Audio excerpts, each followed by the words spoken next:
Okay, I'm doing the predictions very late because I didn't realize that the fight card started Saturday morning and not Sunday morning. For some reason, I thought it was ahead. I was wrong. So we're going to predict the main card in this video, starting with Tai Lake Nuerji versus Kiefer Crosby.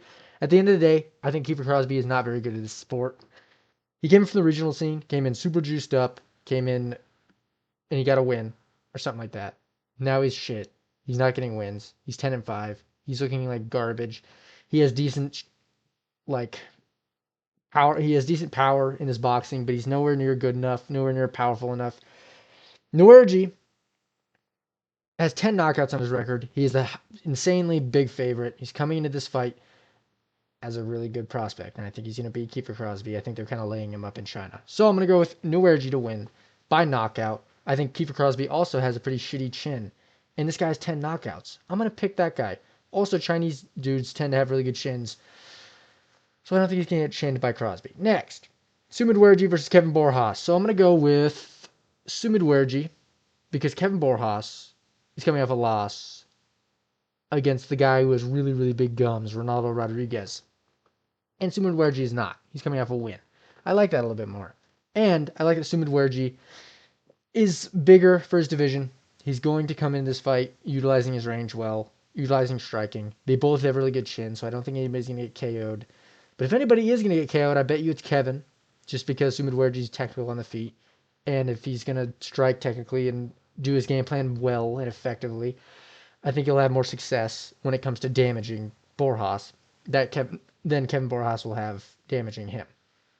Basically, I think he'll be able to low kick well. And if anybody's getting chinned, I think it's Kevin. And I'm going to go with that. I'm going to go with Sumidwerji by decision or third round late KO. Next, we have Sergey Pavlovich versus Waldo Cortez Costa.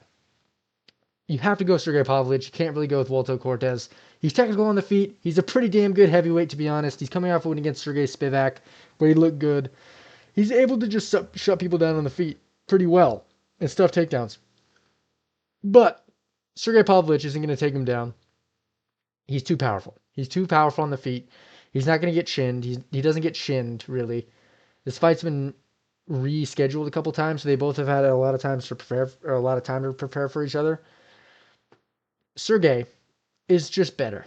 He's going to be more powerful. He had that insane knockout streak for a really long time before he met at Tom Aspinall. We now know that Tom Aspinall is fucking insane in the lineal heavyweight. He's obviously the heavyweight champion, but there's a real big possibility that Tom Aspinall becomes the heavyweight GOAT in general. And Costa, in my opinion, is just not at that level. I think there's a big gap between Pavlovich and Waldo Cortez Acosta. The top 5 of heavyweight and the top 6 through 15. I think there's a really big gap there.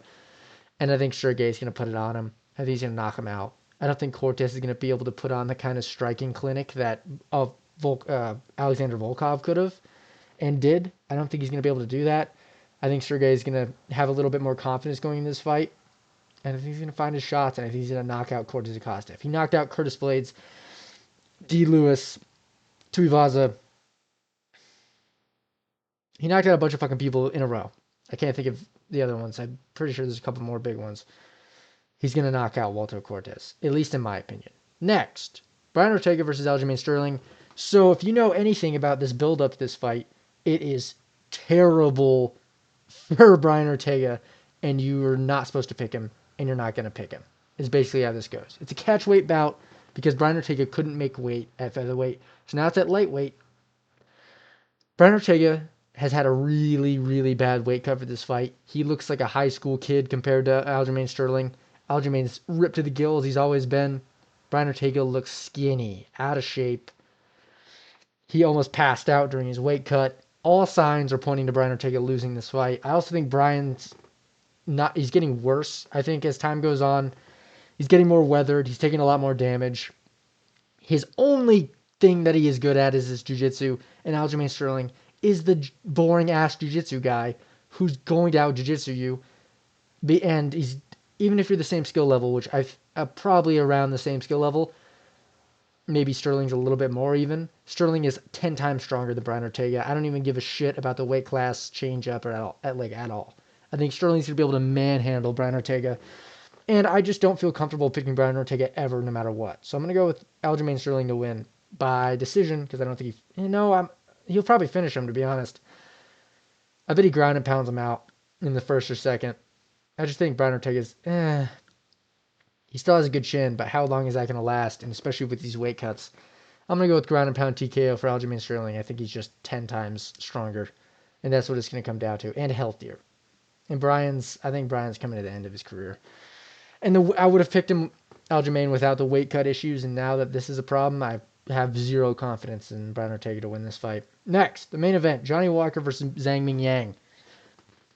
So, this is going to be a knockout, one way or the other. It's going to be a knockout 100%. I think. Who is the more likely one to get KO'd? I think what everybody else is thinking. That it's 100% Johnny Walker. Zhang Ming Yang is going to chin Johnny Walker in a very funny, Looney Tunes, stupid-ass way. Johnny Walker's going to do a backflip and land on his face or land directly onto his head and start shaking like he got paralyzed and fall over. And he's going to go through the cage or he's going to fly out of the cage. He's going to get knocked out in the worst way possible. Zhang Ming Yang is a super strong power puncher. Johnny Walker has a garbage glass chin.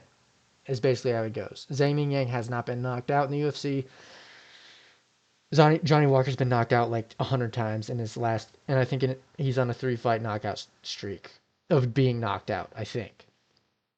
Overall, he gets knocked out by people that don't knock people out at all. He got knocked out by Magomed Ankalaev, which he's a champ, so you can't say that much, but he doesn't knock people out. Zhang Ming Yang does. He knocks people out cold, and he's going to knock out Johnny Walker. Obviously, there's a slight chance Johnny could just get it done in some goofy-ass way like he has done in the past. But he's not going to. He's been knocked out way too many times in the dumbest, like, craziest way possible. Zhang Ming Yang's gonna find the shot to put him out cold. It's 100% guaranteed. I would put the house on Zhang Ming Yang. And if Johnny Walker does win, that is very impressive. But Johnny Walker either needs to move up to heavyweight or retire. Because he's getting knocked out at light heavyweight if he fights anybody good going forward. He just does not have a chin. He's getting knocked out in training. He just has a terrible chin. And he's kind of always had a terrible chin and he's made it work, but now it's especially terrible. And the competition is getting better at light heavyweight. And he's going to get knocked out more and more. And every single time he does get knocked out, it adds a layer of garbage chin. Yeah.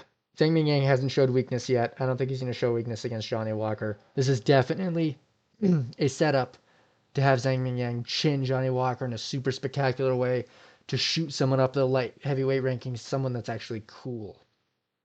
Because light heavyweight is in a weird spot right now where there's a lot of unks and there's a lot of people that are kind of boring. Rakic. And if Pereira leaves, we have Roundtree, Yuri, and those are pretty much it for like super, super fun fighters. So if you can get a super cool knockout artist in Zhang Ming Yang up the rankings quickly, that would be dope. We also have Dominic Reyes. He's also fun. But those are my thoughts about this card. Sorry it was so rushed, but I didn't realize it was happening in 2 hours from now. I really thought I had time, but I didn't. So now I'm going to have to stay up 24 hours. I know how the British feel now. It's kind of fun, actually, but every single card would get old quick. So, that's about it. I will see you soon.